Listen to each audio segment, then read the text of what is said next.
When a routine traffic stop becomes a career-defining moment, a police officer's worst instincts clash with the truth he never saw coming. His target is the man who holds his future in his hands.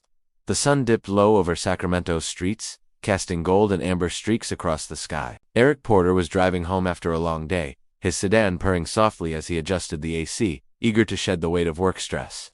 The radio hummed faintly, a calm counterpoint to the city's restless pulse. Approaching a yellow light, he slowed as it turned red. Then, blue and red lights flashed in his rear view, paired with a siren's sharp wail. Eric's brows furrowed as he checked his mirror. He pulled over, lowering his window as a police cruiser parked behind. Out stepped Officer Bradley Larson, mid-30s, buzz-cut badge gleaming on his chest. Larson adjusted his belt, striding toward Eric's car with the swagger of someone used to calling the shots. "License and registration," he said, voice curt, tinged with authority. Eric complied silently, reaching into the glove compartment for his registration, handing over his license with deliberate calm.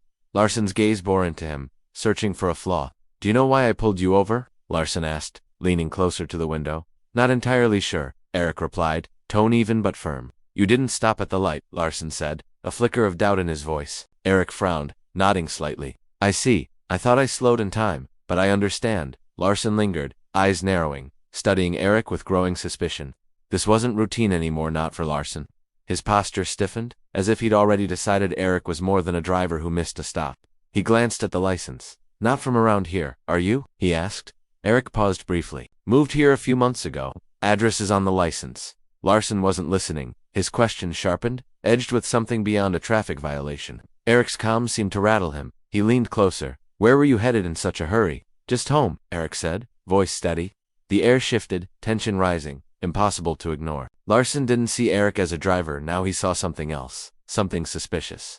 Eric felt the shift but held firm. Little did Larson know, Eric's calm wasn't naivety, it was control. This was just the start. The officer, Larson, stepped back, folding Eric's documents with deliberate slowness, tucking them into his pocket. He straightened, a faint smirk crossing his face as if he'd already judged the man before him.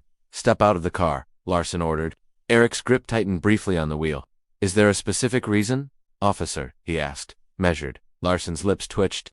"I said step out. Don't make this harder than it needs to be." The threat hung heavy, unspoken, but clear. Eric exhaled, opened the door, and stepped out. Taller than Larson, broad-shouldered, his tailored suit spoke of professionalism, polished shoes of meticulous care. None of it mattered. Larson gestured to the car's front. "Hands where I can see them." Eric complied, movements calm. "Looking for something specific? Routine?" Larson snapped. "We've had incidents around here. Can't be too careful." Eric turned slightly, locking eyes with him. "Incidents with men in suits, driving sedans? Or is this about something else?" The question hit hard. Larson's composure faltered, hand drifting to his belt, more reflex than need. "Watch your tone," he snapped. "Just asking a question," Eric replied, voice steady. Its quiet firmness, unsettling Larson further. "I'm not asking again." Eric paused, a flicker of something crossing his face, then turned, palms flat on the hood. Larson approached, boots crunching on asphalt, breaking the tense silence. His pat-down was quick, rough, lingering too long. Not a search, but a power play to provoke. Eric didn't flinch, didn't tense, didn't shift under the scrutiny. "You're clean," Larson muttered, stepping back, sounding irritated by the lack of evidence. "Of course I am," Eric said, turning, eyes sharp. "Now, officer, if you're done, I'm not done." Larson cut in, voice rising, betraying his need to stay in control. "You know a lot about what I can do. Care to explain why?"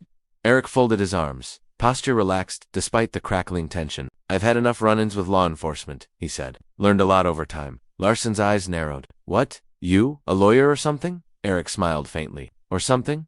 The vague reply irritated Larson more. He stepped closer, voice low. "You think you're smarter than me? Think you can talk your way out?" Eric met his gaze, unflinching. "I don't think anything, officer. I believe in fairness, and I'm not seeing much here." The words landed like a challenge. Larson bristled. "Fairness? You think this is about fairness? People like you always." He stopped, words hanging like smoke. Eric's expression didn't shift, but his posture did, a subtle sign he'd caught Larson's unspoken bias. "People like me," Eric repeated, voice soft, heavy. Larson stepped back, realizing he'd crossed a line. "You know what I mean?" he muttered, less certain. "I think I do," Eric said, calm now a sharp blade, cutting through pretense. This stopped being about a traffic stop long ago. Larson opened his mouth, but no words came. He looked uncertain, on shaky ground for the first time. The reckoning was coming, and it would be unforgettable. Eric's voice cut the silence, firm, unyielding. "Officer, it's time you know who I am." Larson's brows knitted, irritation flaring. I don't care who you are, he snapped, voice cracking. Eric reached into his pocket, slow, deliberate. I'm reaching for my badge, he said, watching Larson's hand twitch near his holster. No need for drama, I want you to see it. Larson's eyes followed as Eric pulled a leather wallet, flipping it open to reveal a gleaming badge. Eric Porter, he said, casual as greeting a neighbor. Head of Internal Affairs, Sacramento Division? Larson froze, eyes darting to the badge, then Eric's face, searching for a lie. But Eric's expression held only quiet authority and a trace of disappointment. Internal Affairs, Larson repeated, voice faltering. Yes, Eric cut in. I oversee officer conduct. Ensure those wearing this badge uphold its integrity and values. Larson paled, his confidence unraveling fast. He stepped back, hand falling from his belt, as if his authority had grown too heavy. Eric stepped forward, closing the gap. The worst part of this, Officer Larson, he said, voice calm but piercing, isn't the profiling, though that's bad enough. It's not the escalation, it's that you did this without knowing who I was. You assumed I wouldn't know my rights, the laws you're sworn to uphold. Why? Larson opened his mouth, silent, trapped. Because I didn't fit your idea of someone deserving respect, Eric finished. Words in indictment. That's not just my problem. A problem for everyone you meet in that uniform. Larson's shoulders sagged, Eric's words hitting hard. He glanced at the badge, as if it might vanish. Eric stepped back, giving him space to breathe, but his voice stayed sharp. Here's what happens next. You return my documents. Think hard about what you say, because you'll hear from me again, not as a driver, but as the man deciding if you're fit to wear that badge. Larson swallowed, face reddening, hands trembling as he pulled Eric's license and registration from his pocket, handing them over. Eric took them, tucking them away, and moved to his car door, pausing to look back. Remember, Officer Larson, he said, the badge doesn't make you better than anyone, it makes you accountable to everyone. As Eric slid into his car and started the engine, Larson stood in fading light, confidence shattered, future uncertain. For Eric, this was far from over. His next move would ripple through the department. The drive home was quiet, but Eric's mind raced. The stop wasn't unique. It was all too common. Larson wasn't the first officer like this, and wouldn't be the last. But this time, Eric had the power to act. Next morning, he sat at his desk in the Sacramento Police Internal Affairs Division, sunlight streaming through blinds. A file lay open. Officer Bradley Larson. Not a clean record. Minor complaints, excessive stops, vague issues never addressed. Eric leaned back, fingers steepled, thinking beyond Larson to the broader problem. A knock broke his focus. Linda, his assistant, entered with reports. Morning, Mr. Porter. Last month's misconduct summaries, and Chief Daniels reminded you about next week's review. Eric nodded, taking the files.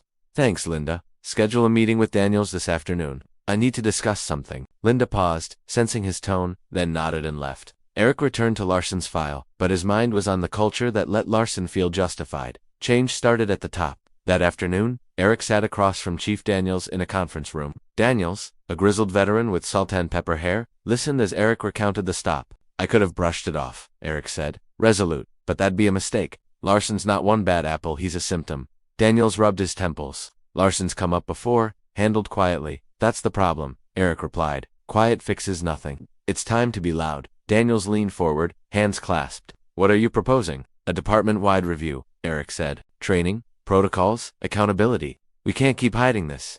If we don't hold ourselves higher, how can the community trust us? Daniels' face showed the weight of it. You'll stir things up. Good, Eric said. It's overdue. Weeks followed. A blur of meetings, interviews, reports.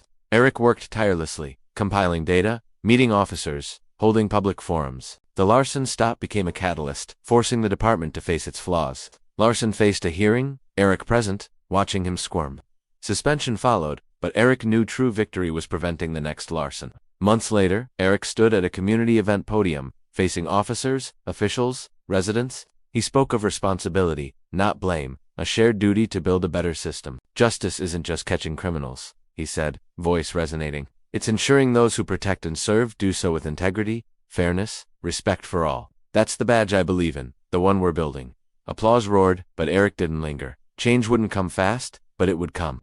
For now, that was enough. If this story moved you, share it. Start conversations that matter, ones that spark change. Subscribe for more stories that challenge, inspire, remind us what we can do when we stand for what's right.